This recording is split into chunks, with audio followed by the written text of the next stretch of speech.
Halo semua, kembali lagi bersama saya Sabita di channel Belajar Arsitektur.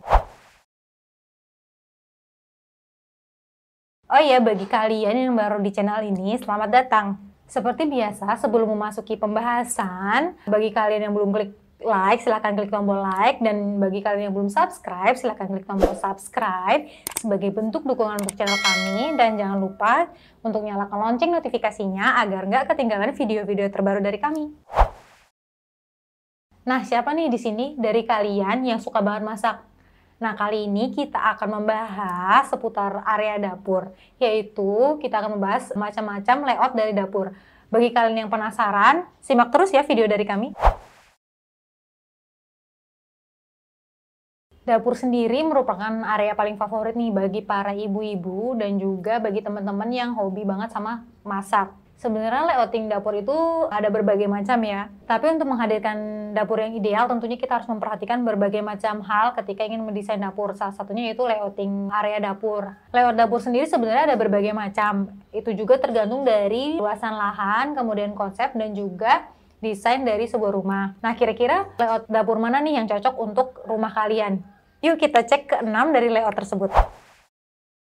Yang pertama, ada dapur satu sisi. Dapur satu sisi merupakan salah satu layout dapur yang paling banyak dijumpai di rumah-rumah kompak atau rumah-rumah dengan luas lahan yang terbatas. Desain dapur ini biasanya disebut juga one wall kitchen. Kenapa disebut seperti itu? Karena dia hanya satu bidang kitchen set saja yang menempel di salah satu area sisi dinding. Layout dapur satu sisi ini merupakan salah satu layout yang paling sederhana di antara layout-layout lainnya. Karena semua keperluan memasak ini semuanya jadi satu di area sisi kitchen set ini, yaitu area memasak, kemudian ada area mencuci piring. Jadi bagi kalian yang ingin menerapkan kitchen set satu sisi ini atau dapur satu sisi ini, kalian harus menggunakan peralatan memasak yang multifungsi sehingga tidak memakan banyak ruang. Oh iya, layout dapur tipe ini juga cocok banget diterapkan bagi kalian yang tinggal di apartemen atau rumah-rumah dengan lahan yang sempit. Selanjutnya ada layout dapur dua sisi. Desain dapur ini sebenarnya merupakan versi luasnya dari dapur satu sisi. Karena desain dapur dua sisi ini bentuknya dia paralel dan memiliki dua meja dapur yang saling berhadapan dan juga sejajar. Ruang gerak dari layout dua sisi ini berada di antara dua kabinet meja dapur yang saling berhadapan ini yang membentuk sebuah koridor mini. Nah, desain dari dapur dua sisi ini bisa kalian buat jadi satu sisi meja dapurnya menghadap ke area ruang makan dan satu sisinya menghadap ke dinding dapur. Jadi meja area dapur yang menghadap ke ruang makan bisa kalian fungsikan sebagai area memasak atau mencuci piring. Sedangkan kabinet dapur yang menghadap ke dinding area dapur itu bisa kalian gunakan sebagai meja untuk persiapan masakan kalian. Perlu kalian ingat juga dapur dua sisi ini memerlukan area yang cukup luas dan juga bentuk layout dapur yang persegi panjang sehingga ruang geraknya nanti tidak terbatas ketika kita memasang meja kabinet yang saling berjajar ini. Yang ketiga ada layout dapur tipe U. Nah, sesuai dengan namanya, layout dapur tipe U ini berbentuk seperti huruf U. Jadi kita mempunyai tiga sisi meja dapur yang bisa kalian gunakan. Jadi ruang geraknya menjadi lebih luas, kemudian tempat penyimpanan juga jadi lebih banyak. Lalu konsep kerja segitiga di dapur juga menjadi lebih efisien. Nah, bagi kalian yang belum tahu konsep kerja segitiga di dapur, yaitu sebenarnya kalau kita di dapur itu pergerakan yang paling efisien itu yaitu bentuknya segitiga. Yaitu ada storage, kemudian cleaning, kemudian cooking. Nah, pergerakan ini biasanya membentuk segitiga, jadi paling efisien itu kalau pergerakan kita di dapur dimulai dari storage, kemudian cleaning, dan cooking. Jadi seperti itu. Nah, masalahnya kalau misalnya di layout dapur tipe U ini biasanya kadang orang-orang tuh memasang antara cooking dan cleaning itu terlalu berjauhan sehingga ruang geraknya tidak efektif. Nah, jadi kalau kalian mau menerapkan layout dapur tipe U ini, pastikan jaraknya tidak terlalu jauh, tapi tetap di jarak yang aman, sehingga ruang geraknya lebih efisien. Nah, selanjutnya ada layout dapur tipe L. Layout dapur tipe L ini paling cocok diterapkan di berbagai tipe lahan, maupun itu lahan yang sempit, maupun lahan yang luas.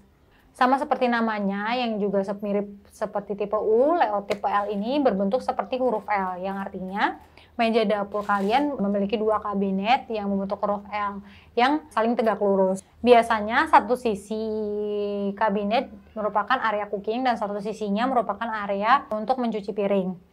Jadi berbeda dengan tipe lainnya, tipe dapur L ini memudahkan gerak kita, jadi kita nggak perlu bolak-balik nih, pusing-pusing bolak-balik untuk perpindahan gerak misalnya dari cooking ke area cleaning. Jadi kita hanya perlu bergeser dari area cooking dan cleaning sehingga sistem kerjanya jadi lebih efisien. Nah, tipe layout dapur L ini paling favorit nih dan paling banyak diterapkan di rumah-rumah di Indonesia, karena yaitu tadi, dia cocok di semua lahan, baik itu lahan sempit dan juga lahan luas. Yang kelima ada The Island Kitchen.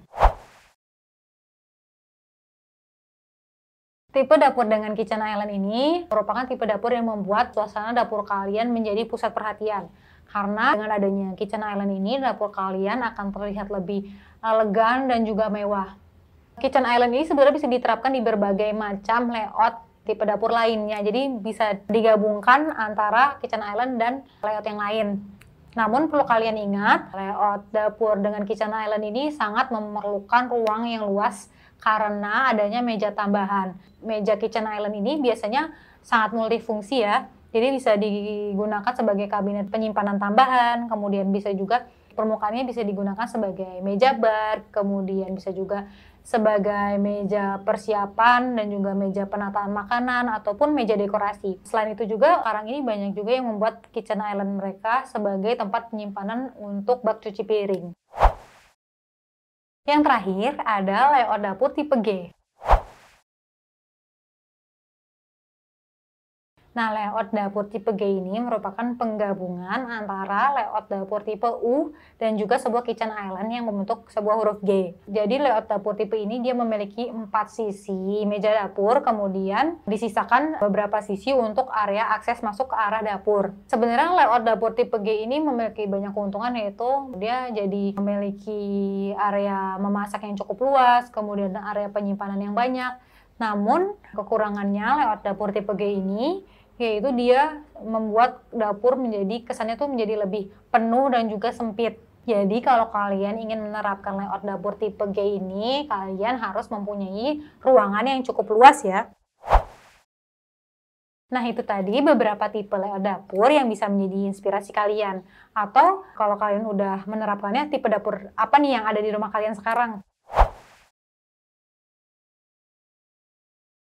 Oh iya, bagi teman-teman nih yang pengen membuat dapur impian dengan layout-layout dapur yang tadi, kalian bisa banget nih hubungi Studio Rancang Reka Ruang yang nanti link dan kontaknya akan kita taruh di description box di bawah ini ya. Nah, mungkin sekian dulu video kali ini. Sampai jumpa di video kami selanjutnya. Bye-bye. Adios.